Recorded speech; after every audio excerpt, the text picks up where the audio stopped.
O projeto de um hospital, ele não é desenhado pelo arquiteto. Ele precisa de ser desenhado a várias mãos.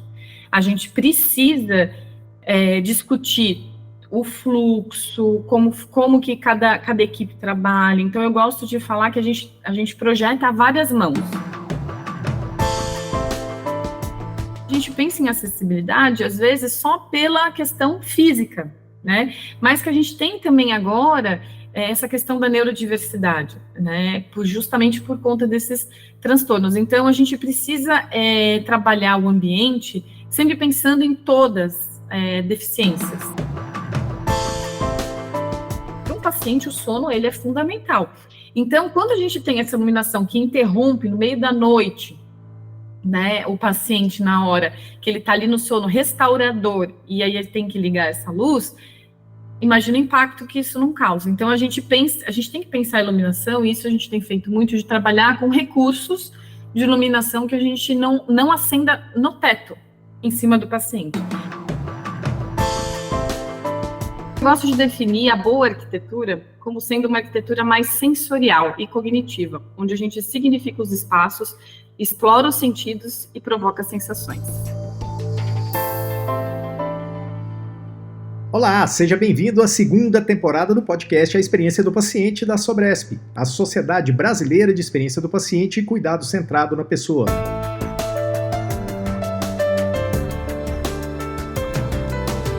Hoje a gente vai falar sobre a arquitetura e as transformações que ela proporciona à jornada do paciente dentro dos hospitais.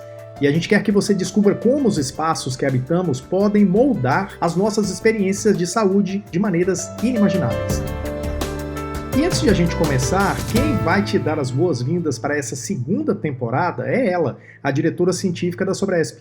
Bom, nós escolhemos o tema de arquitetura para falarmos neste podcast e como vocês já me ouviram falar em alguns outros, nós utilizamos o framework do The Barrow Institute. O framework ele é um direcionador para as nossas ações aqui da diretoria científica e um dos pilares do framework é sobre ambiente, infraestrutura, arquitetura. Como nós ainda não tínhamos abordado, nós pensamos, puxa, é um tema bacana para nós falarmos. E ele também vai muito ao encontro do que nós vamos lançar no dia 28/3, no nosso webinar, sobre o artigo que nós fizemos, a pesquisa que nós realizamos sobre as expectativas e experiências do paciente com os serviços de saúde no Brasil. E lá nós falamos sobre temas relacionados pessoas, processos e o ambiente. E o quanto que o ambiente, na expectativa e experiência do paciente, ela é importante.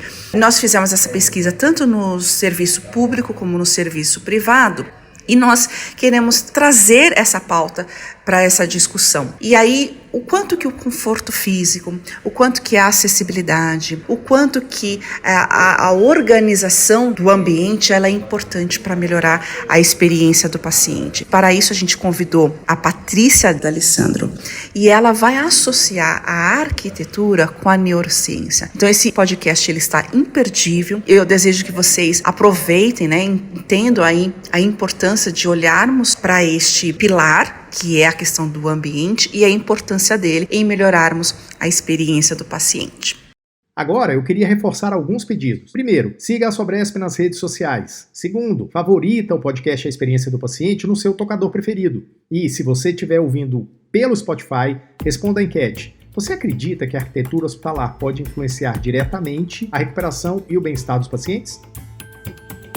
E então, vamos começar logo essa segunda temporada?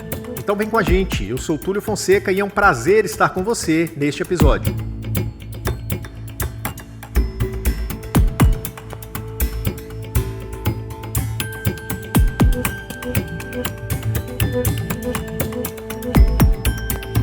Bora saber mais sobre a nossa convidada de hoje? Eu sou arquiteta, especialista na área da saúde, em neurociência aplicada, e eu posso dizer que eu sou conhecida como uma pessoa com sede de conhecimento.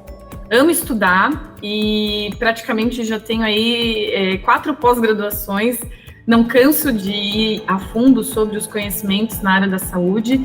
Atualmente estou fazendo uma pós sobre neurociência do comportamento, para entender melhor como que o nosso corpo funciona, quais são as nossas respostas fisiológicas, como que o nosso sistema nervoso funciona de fato. Então, acho que eu sou uma pessoa que não fico parada e quero sempre conhecer um pouco mais do que dentro da área da saúde. Bom, agora que você já se apresentou, seja bem-vinda, Patrícia. A Sobresp está muito feliz com a sua participação nesse episódio. Muito obrigada pelo convite. Adorei o tema, né? Eu sou uma apaixonada por arquitetura hospitalar e ainda mais poder falar sobre a jornada do paciente, a experiência do paciente, que está muito aliada à arquitetura, né? Não tem como a gente não ligar os dois. Então, para mim, foi muito interessante trazer esse podcast, né, com a minha experiência como profissional na área da saúde e que acabo tendo contato, né, com todas as pessoas que usam o espaço de saúde, seja eles os funcionários, os médicos, a equipe de enfermagem, os pacientes. Então, isso é muito importante, a gente ter esse contato, né? Então, eu acho que eu vou trazer aqui bons conteúdos a partir da minha experiência. Patrícia, você é vice-presidente da Associação Brasileira para o Desenvolvimento do Edifício Hospitalar. O que essa associação faz? Fala pra gente. A ABDH é uma associação sem fins lucrativos de caráter multidisciplinar. Ela é constituída por profissionais que trabalham em várias áreas da saúde, sejam os médicos, enfermeiros, arquitetos, engenheiros. Então, qual é o objetivo da Associação Brasileira para o Desenvolvimento do Edifício Hospitalar? É a contínua evolução nos estudos na área da saúde, né? A gente realiza eventos, cursos, palestras, congresso de 2 em 2 anos. Esse ano a gente vai ter um congresso no Rio de Janeiro, e a gente traz muito esse conteúdo da saúde, principalmente para trazer, né, as legislações, as novas legislações, até para estudante. A gente tem um público muito grande de estudantes de graduação, de pós-graduação. Então, é uma ferramenta, né, da gente trazer esse conteúdo para as pessoas que querem trabalhar na área da saúde, e principalmente, né, ter essa questão da capacitação. É muito importante a gente ter profissionais capacitados que possam fazer os projetos de acordo com as normas, né, e que traga uma boa experiência para o paciente. E hoje eu assumo o cargo de vice-presidente executiva. A gente tem uma formação na BDH, que tem a presidente, que é a Ana Paula Pérez, eu sou a vice-presidente executiva. Nós temos também outros VPs, que são os VPs de marketing, técnico-científico, institucional, financeiro, e a gente tem as regionais, né? Hoje nós temos 16 regionais no Brasil, que são 16 estados brasileiros, que tem a sua equipe e que promove esses cursos, palestras dentro dessas regionais. Tá, diante disso tudo que você falou pra gente, eu te pergunto, como a arquitetura de um hospital impacta na experiência do paciente e dos profissionais da saúde? Bom, a arquitetura, né, o ambiente construído, como é que a gente pode defini-lo, né? Hoje a gente passa 90% do nosso tempo dentro de um espaço construído. Então, seja em casa, seja no trabalho, seja almoçando, jantando em algum lugar. Então, a gente fica muito pouco tempo fora, no ambiente externo. Então, como que esse ambiente interno, que é onde a gente passa a maior parte da nossa vida, ele vai impactar no nosso bem-estar, né? Então, pensando isso para dentro de um hospital, o quanto ele pode impactar positivamente ou negativamente uma pessoa, né? Porque a gente pensa que o hospital, ele é como se fosse um complexo muito grande. Você tem ali várias partes, né? Você tem uma parte mais industrial, digamos assim, que é onde você tem cozinha, lavanderia, central de material esterilizado. Você tem uma parte que é mais social, onde você recebe ali nas recepções o paciente, o acompanhante, o visitante, e você tem a área mais crítica, que é onde você tem, de fato, as pessoas que estão sendo tratadas, que são os tratamentos. Então, assim, se a gente pensar como que a gente pode trabalhar a arquitetura, né, então a gente precisa pensar sempre na questão, assim, o que essa arquitetura vai fazer para o ser humano, né, o que ela vai impactar. Então, seja através das relações sociais, seja através do aprendizado. Então, a gente costuma pensar no seguinte: a arquitetura ela precisa ser centrada no ser humano, né? Então, trazer benefícios para o ser humano. Então, pensando nisso, o ambiente de saúde, por toda a sua complexidade, né, ele precisa ser projetado de uma forma que você tenha bons fluxos, boa iluminação, que você possa ter pessoas, né, que saibam utilizar o espaço, que possam trazer ali informações. Então, isso é bem importante. E para o paciente, como que a gente pode definir essa experiência, né? Qual é a jornada do paciente? Ele entra, você tem diversos tipos de paciente. Você tem um paciente que entra num pronto atendimento, né? O pronto atendimento é uma área de demanda espontânea. Então, geralmente o paciente pronto atendimento, ele não sabe o que está acontecendo com ele. Então, ele já está num estresse, né? Aí tem o paciente que entra para fazer uma cirurgia eletiva. Ele já sabe qual é o diagnóstico, ele sabe que ele vai fazer tal cirurgia. Você tem paciente que vai fazer um exame de rotina, que muitas vezes o centro diagnóstico está dentro de um hospital. Você tem um paciente que vai fazer uma oncologia, um tratamento quimioterápico. Então você pensar que cada paciente é um ser que tem ali uma determinada necessidade, né? E ele vai fazer um determinado procedimento, ele vai ter ali toda a parte de sentimentos e emoções envolvidas, e junto com ele vai estar também o acompanhante, né, um familiar, um amigo. Então, assim, a gente tem que pensar em toda essa jornada e como você vai trabalhar isso, né? Como que você vai projetar de forma que ele não se sinta, por exemplo, perdido, né? Então, isso é muito importante. Então, quando desenhamos no papel, que hoje é no computador, não é no papel, essa jornada, você precisa se sentir no lugar do paciente, né? Colocar o óculos do paciente, né? Estar como se você fosse ele, e o que você esperaria desse local. Então, nós arquitetos, a gente não pode fazer isso sozinho, e isso é muito importante. Eu sempre falo, o projeto de um hospital, ele não é desenhado pelo arquiteto. Ele precisa de ser desenhado a várias mãos. A gente precisa discutir o fluxo, como que cada equipe trabalha. Então, eu gosto de falar que a gente projeta a várias mãos. Então, quando eu vou fazer um projeto, a gente sempre chama a equipe de enfermagem, a equipe de hotelaria, a equipe médica, o pessoal que atende em recepção, porque a recepção é a porta de entrada de um hospital. Se você não tem pessoas que são bem treinadas para receber o teu paciente, né, ali já gera um estresse. Então, você também precisa desenhar um projeto que atenda a expectativa de quem está trabalhando ali, para poder também trabalhar e fazer da melhor forma possível o atendimento para esse paciente. Então, eu gosto de falar que a gente faz uma cocriação, um trabalho em várias mãos, para que esse projeto seja mais assertivo. Ok. Agora vamos falar de neurociência. Características do design arquitetônico, aliado aos estudos de neurociência, podem favorecer a experiência do paciente? Olha, a neurociência, né? O que é a neurociência? A neurociência é uma ciência que estuda o nosso sistema nervoso central. E a neurociência traz muitos conteúdos científicos, muitos estudos que os neurocientistas fazem, e traz muitas informações que são importantes e precisam ser estudadas, analisadas e aplicadas dentro de cada área, né? Então, até neuroarquitetura, tem se falado muito sobre neuroarquitetura, e assim, a neuroarquitetura ela não é uma ciência, tá? Ela foi uma palavra inventada, né, que colocaram para juntar o estudo da neurociência com a arquitetura. Eu gosto de falar mais sobre o design baseado em evidências neurocientíficas. Então, é você fazer uma arquitetura que utiliza de estudos científicos que já foram estudados e aplicados, e a gente consegue utilizar esses dados, né, porque um estudo científico ele vai te dar dados para você fazer uma arquitetura melhor. Então, não é algo empírico, é algo que a gente realmente tem que estudar dentro de uma base científica.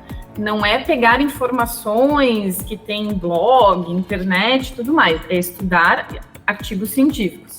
E com isso a gente traz esses estudos, né, para dentro da arquitetura, e como que a gente vai fazer esse projeto do ambiente, como que a gente pode impactar positivamente as pessoas, né? Então existem muitos estudos, isso aí já começou pelo menos na década de 2000 ali, com a ANFA, que é a Academia de Neurociência da Arquitetura lá em San Diego, na Califórnia, e eles começaram essa vertente sobre trazer os estudos da neurociência para a arquitetura. Então, hoje já está se espalhando pelo mundo a neurociência aplicada à arquitetura, e ela é bem importante por quê? Porque ela vai analisar quais são os estímulos, né, que são benéficos e os estímulos que não são benéficos para o nosso sistema nervoso. Então, nós captamos, né, todos os sinais externos do ambiente através do nosso sistema, né, dos 5 sentidos. Então, por exemplo, a gente pode aqui elencar várias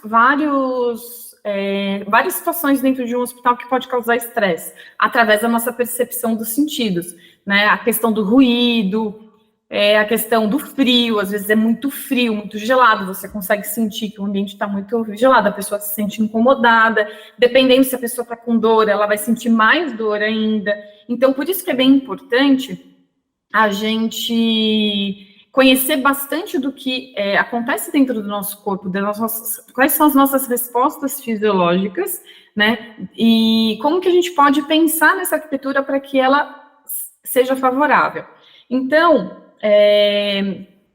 como que a gente... Então, trazendo esses conceitos, esses conhecimentos para dentro de um projeto de hospital, a primeira ação é a gente projetar como que vai ser feita essa jornada, né? Então, a gente traz alguns elementos desses estudos da neurociência que a gente estudou, né, aqui no escritório, inclusive já aplicamos em projeto, que é a conexão da natureza, né, conectar a natureza ao ambiente interno. A gente sabe que dentro de um hospital, a gente não consegue ter muitas plantas vivas, né, às vezes na recepção, na entrada, um jardim terapêutico, a gente consegue.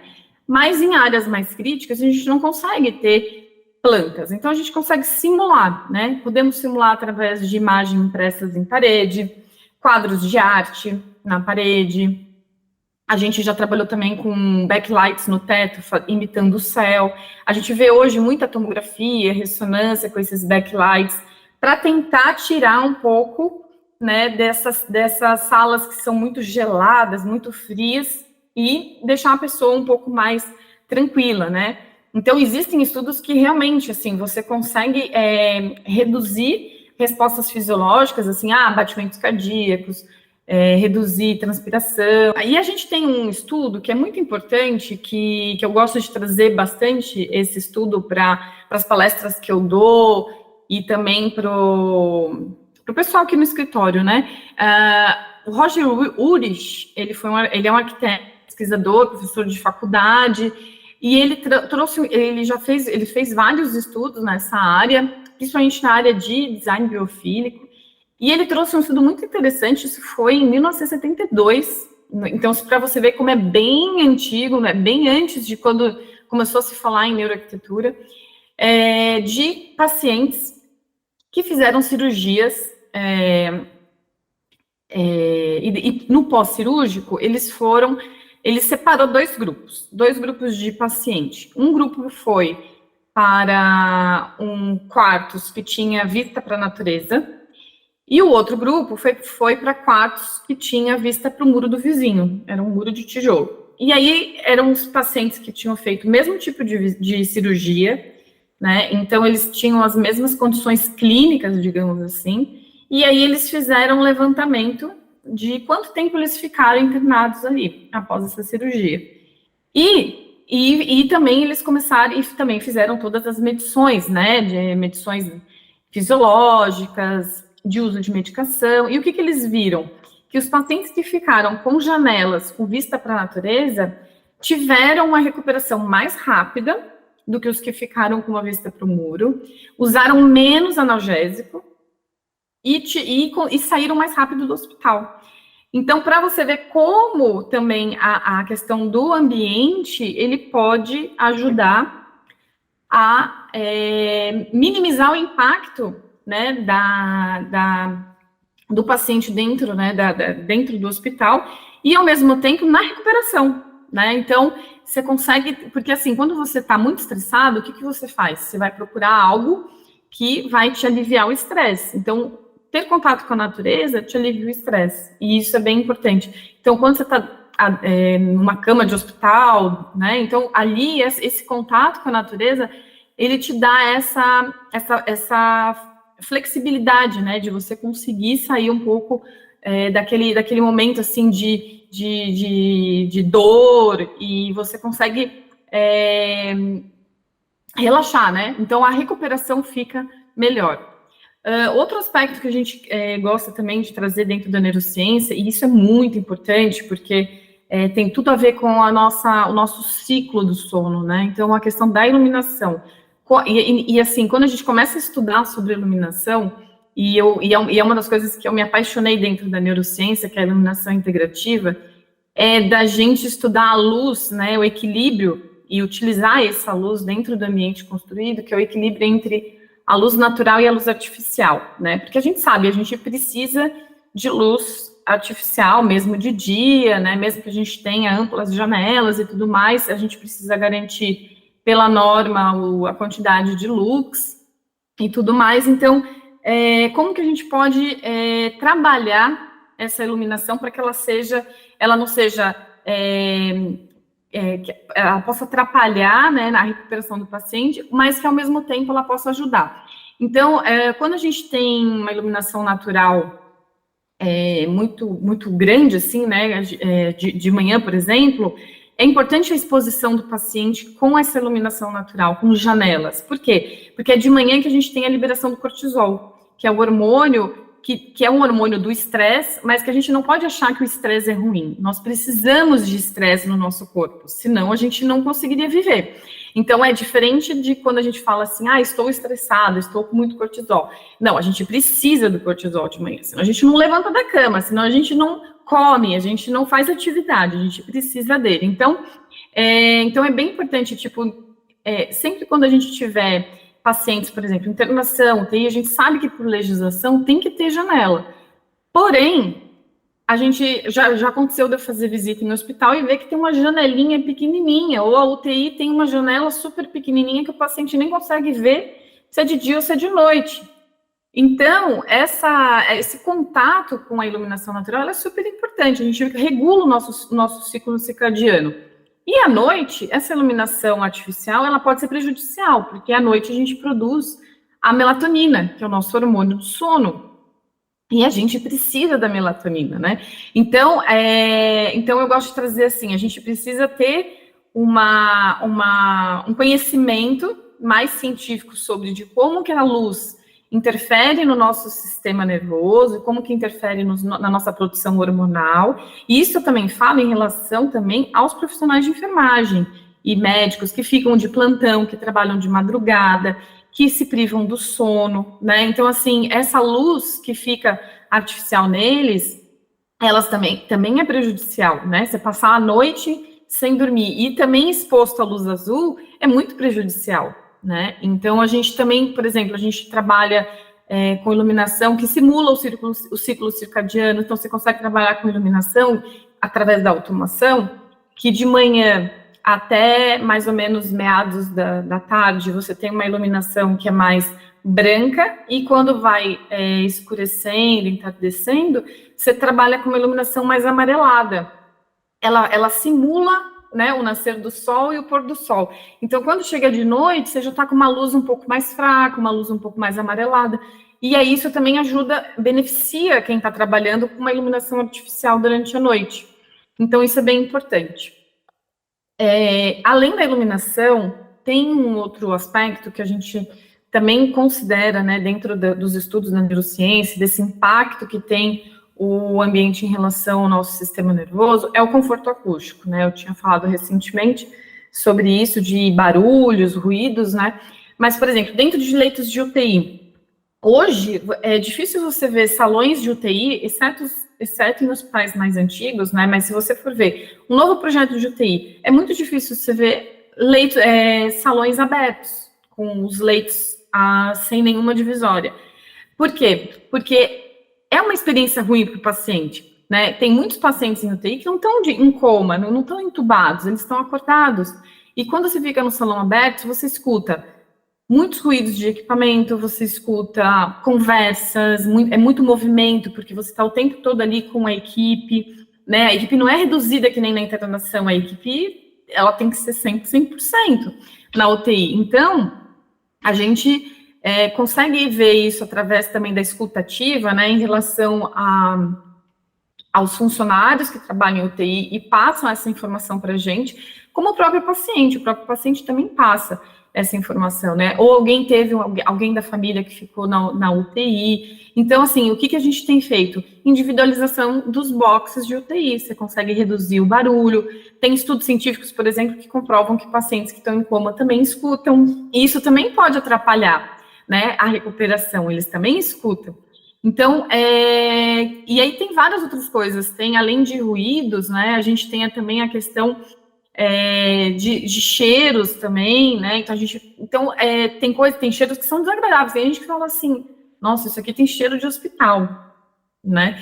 Então, a gente tentar tirar essa coisa do hospital, precisa ser branco, ele precisa ser asséptico, ele tem que ser asséptico, mas você pode trabalhar também com uma aromaterapia, né? Você também pode trabalhar um pouquinho com outras coisas que vai estimular os sentidos e que vai deixar aquilo mais agradável do que realmente é, né? Então, eu acho que isso é bem importante. Então, assim, eu poderia ficar falando a noite inteira sobre a neurociência e quais são os aspectos, né, da neurociência que a gente pode aplicar no projeto. E tem um outro que eu acho bem importante, que a gente chama de wayfinding. Mas o que é wayfinding? O wayfinding, ele é uma estratégia que a gente utiliza, é como se fosse, não é a mesma coisa, tá? É a comunicação visual do hospital, né? Então, eu sempre faço um paralelo do hospital com o aeroporto, né? Então, assim, quem nunca se perdeu no aeroporto? Quem nunca saiu de um avião e quer buscar a mala e não sabe para onde ir, né? Então, você fica ali, um aeroporto que você não conhece, um internacional, e aí você fica, meu Deus, para onde que eu vou? Será que eu vou perder minha mala? Será que eu vou... Então, você fica naquele estresse, isso porque é o aeroporto. Imagina num hospital, você está doente, ou o teu parente está doente, ou você está indo visitar alguém, enfim. Então, o que a gente precisa como arquitetura, e isso tem muito a ver com a questão da orientação espacial. A gente tem dentro, né, do nosso sistema nervoso central a questão, né, de propriocepção, que é quando a gente tem noção das partes do nosso corpo sem precisar enxergar. Então, a questão do equilíbrio. Então, tudo isso faz parte do nosso sistema nervoso. Então, assim, a gente precisa trazer essas estratégias para a arquitetura de uma forma que a pessoa possa caminhar e fluir com menos estresse e conseguir chegar onde ela quer chegar, né? O hospital, ele é um polo gerador de estresse, então é muito importante que a gente tenha sinalizações. Então, a gente trabalha muito com a questão de desenho de piso, de comunicações visuais que sejam bem fáceis de serem encontradas, com cores. Então, isso, a gente pode, através da criatividade, trazer muita coisa como recurso para essa estratégia de projeto, né? Então, andares de estacionamento. Eu mesma, no shopping, sempre quando eu vou em shopping que eu não conheço, eu até tiro foto da letra e do número do andar que eu tô. Porque, às vezes, a gente fica distraído e não consegue enxergar. E aí, quando você está num hospital, que daí o nível de estresse é maior, né? Então, trazer no hospital, por exemplo, se você tem 3 andares de estacionamento, traz uma cor por andar, que a pessoa vai ser fácil dela lembrar. Eu lembro que eu deixei, era amarelo, né? Coloca as sinalizações no piso. Então, tentar trazer esses estímulos visuais, que é bem importante para a pessoa lembrar. A gente precisa ativar a memória. Então, para isso, a gente precisa lembrar.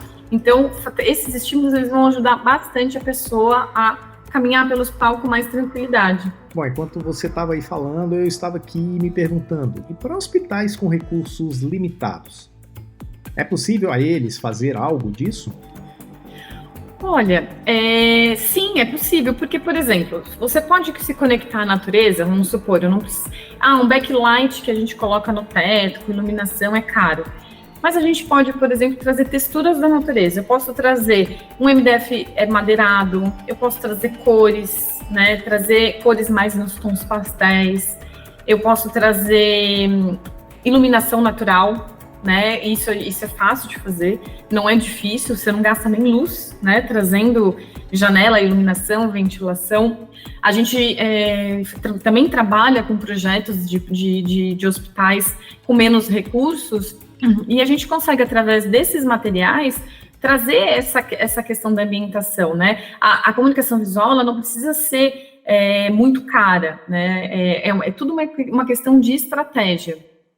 Hoje, para a gente individualizar leitos de UTI, antigamente era muito mais caro. Hoje a gente tem muito mais fornecedores que a gente consegue um preço mais competitivo, né? Então, assim, eu acho que tudo a gente usar a nossa criatividade como arquiteto para trazer essas soluções, independente de quanto vai custar, porque a gente pode ter soluções mais sofisticadas, com automação, com portas automáticas, por exemplo, mas você pode ter uma solução que seja mais barata, mais em conta, que não seja automática. Então, eu acho que isso é muito da gente conhecer o mercado e ter, né, esse conhecimento também dentro da neurociência e também ter essa consciência de que a gente pode também fazer algo diferente dentro do ambiente que tem menos recurso.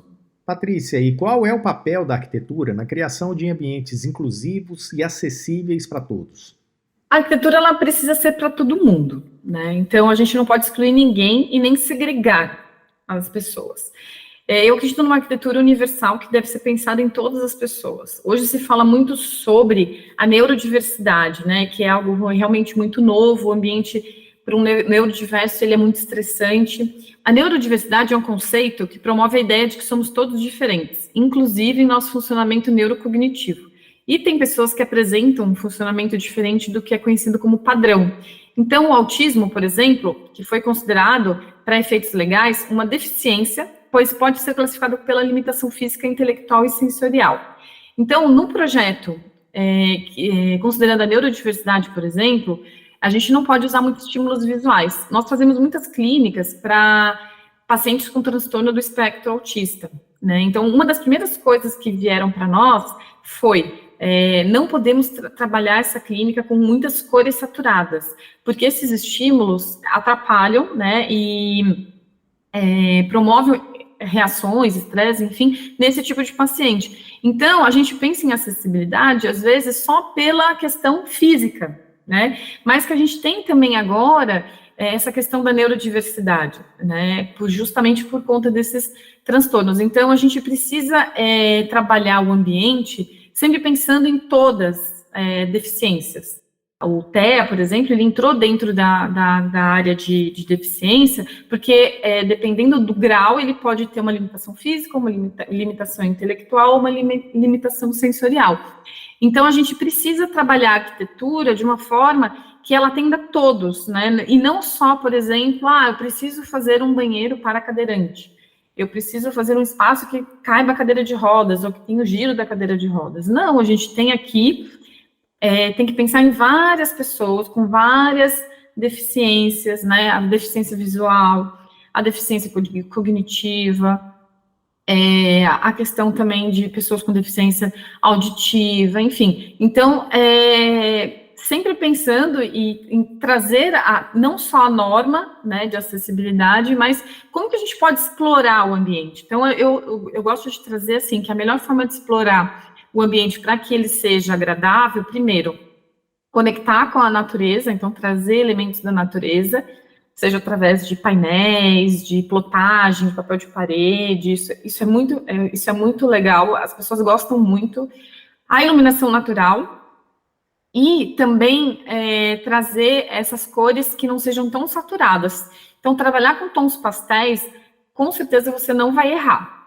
Você vai trazer sempre um ambiente mais agradável e vai conseguir atender a todos, né? Eu queria que você falasse mais para a gente sobre ritmo. De que maneira a arquitetura pode influenciar o ritmo de pacientes e a sua qualidade no sono? Sim, uma das principais queixas de paciente que já ficou internado, eu tenho certeza que é aquela visitinha na madrugada para fazer coletar alguma amostra de sangue, aplicar uma medicação, né? E isso é impressionante, todo mundo reclama, todo mundo que fica internado reclama. Então, isso é uma coisa que é bem importante quando a gente faz os projetos e até os nossos clientes nos passam, né, exatamente sobre isso. Como que a gente pode trabalhar a iluminação, por exemplo, para que não aconteça isso? Porque assim, ó, você falou em ritmo, né? O ritmo biológico, nossa, a qualidade do sono. Vamos pensar como que é o nosso ciclo do sono. Nós produzimos melatonina à noite, quando começa a escurecer, e aí a gente vai aos poucos, o nosso organismo, né? A luz elétrica, ela é recente, digamos assim, pensando em toda a trajetória que o ser humano tem, né? Desde que apareceu nesse universo. Então, assim, a luz elétrica é muito nova. Então, antigamente, quando não tinha luz elétrica, escurecia, todo mundo ficava em casa no escuro e ia dormir, né? Assim, de uma vela, uma lamparina, mas a vela, se você for ver a vela, a lamparina é uma luz indireta que não te atrapalha no sono.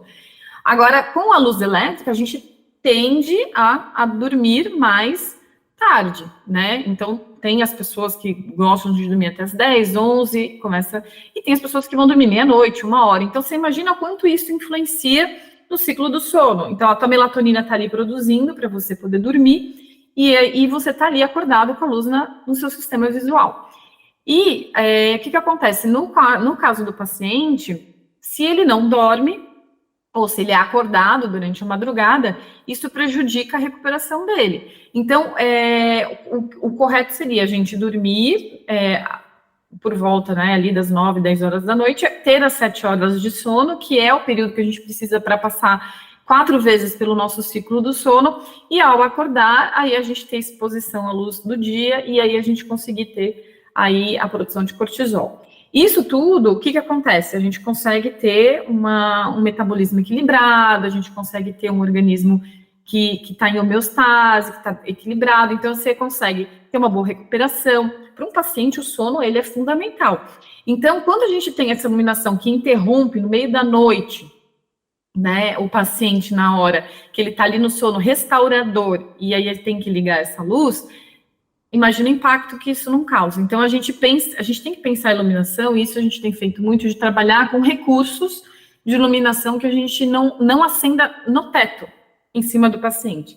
Pode ser uma luz indireta, atrás do painel onde ele está, na cama, pode ser uma luz de vigília no quarto, uma luz auxiliar, algo que não esteja diretamente no sistema visual. O que ele não pode ter é essa luz direta no sistema visual dele, né? Então, isso é muito importante.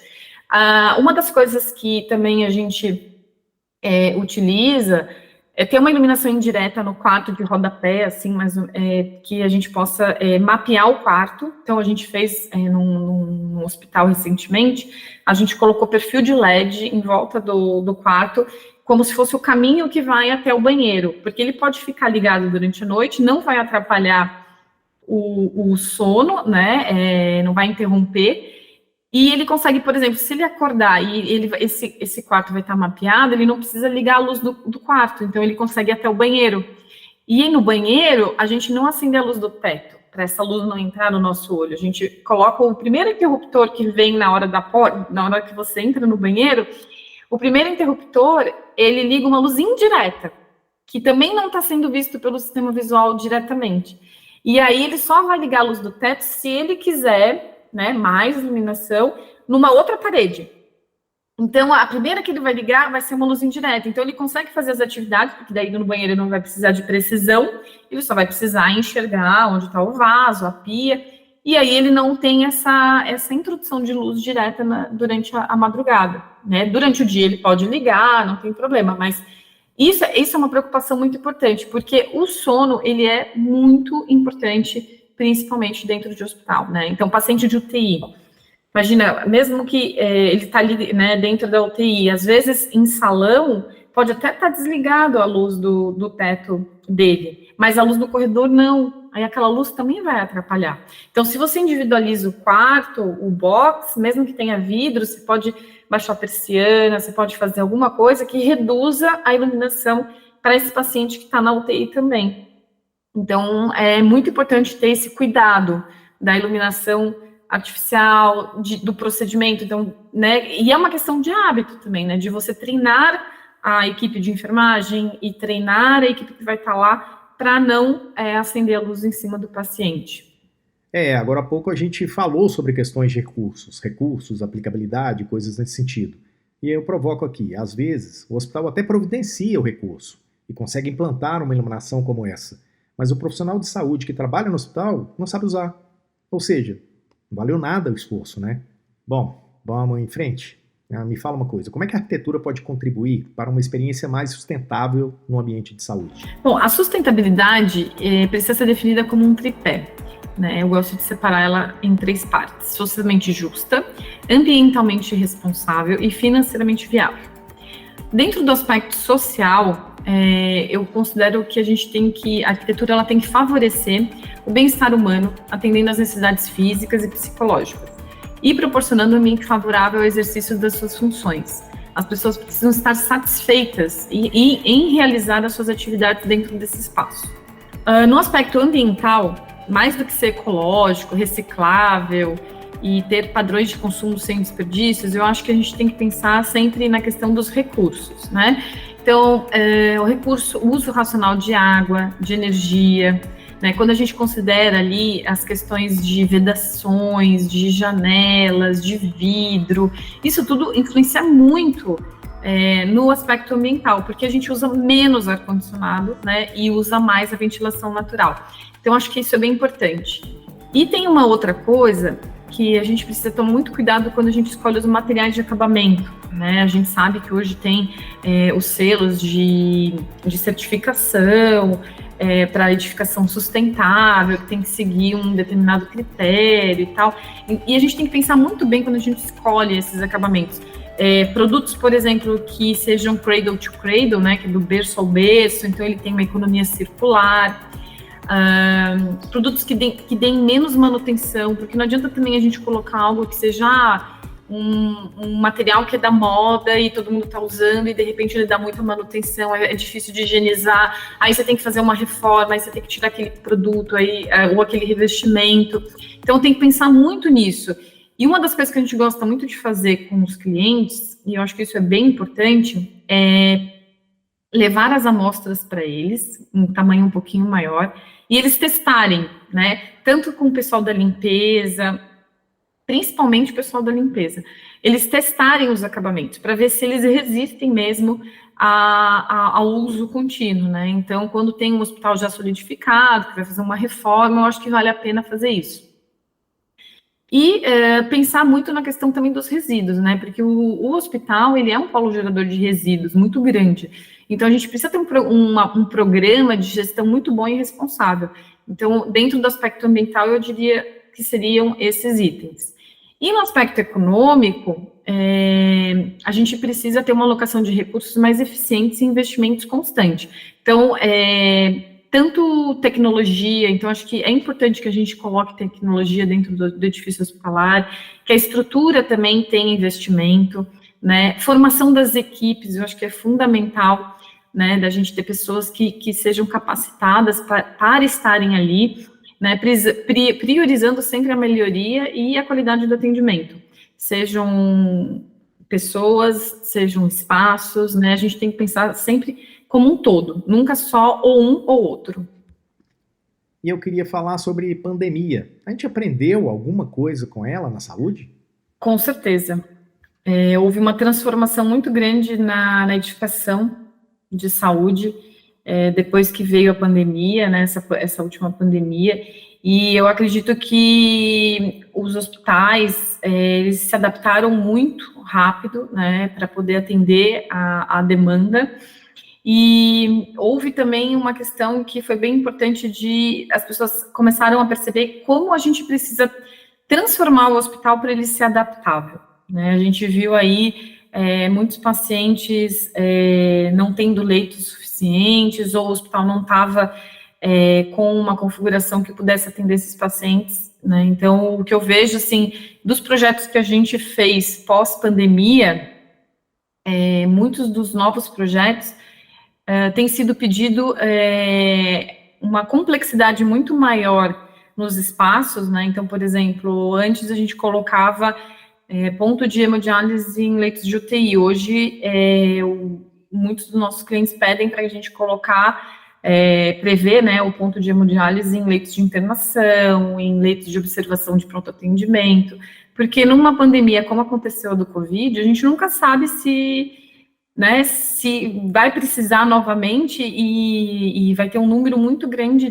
de paciente. Então, a complexidade na parte de gases medicinais, de elétrica, né, até a parte mesmo de centro de diagnóstico por imagem. Antes a gente não tinha, não era um protocolo ter tomografia no PA, né, você tinha uma tomografia no CDI e o paciente do PA ia até o CDI, que é o centro de diagnóstico por imagem.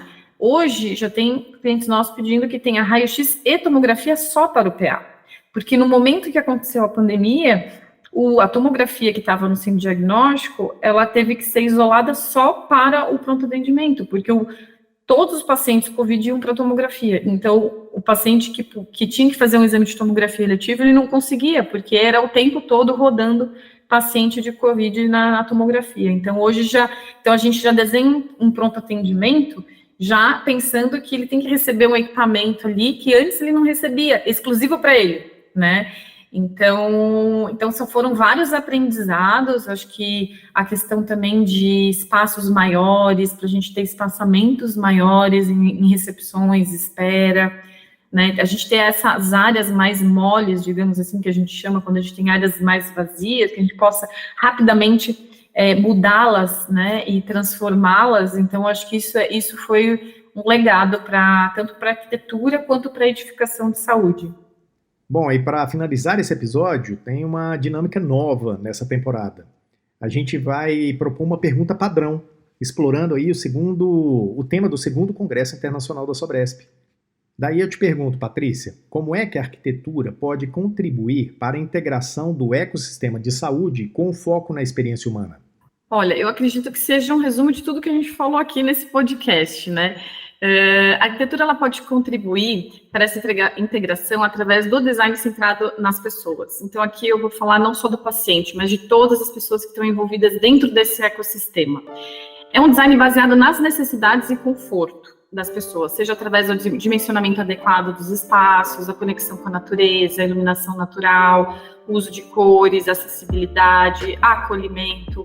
Então, tudo isso que eu falei agora se refere à ambiência, e isso é muito importante. Mas a arquitetura ela também precisa estar preparada para favorecer a integração de novas tecnologias, né? A eficiência operacional, otimizando fluxos de paciente, funcionário, serviços, o que é muito importante para o bom funcionamento do hospital.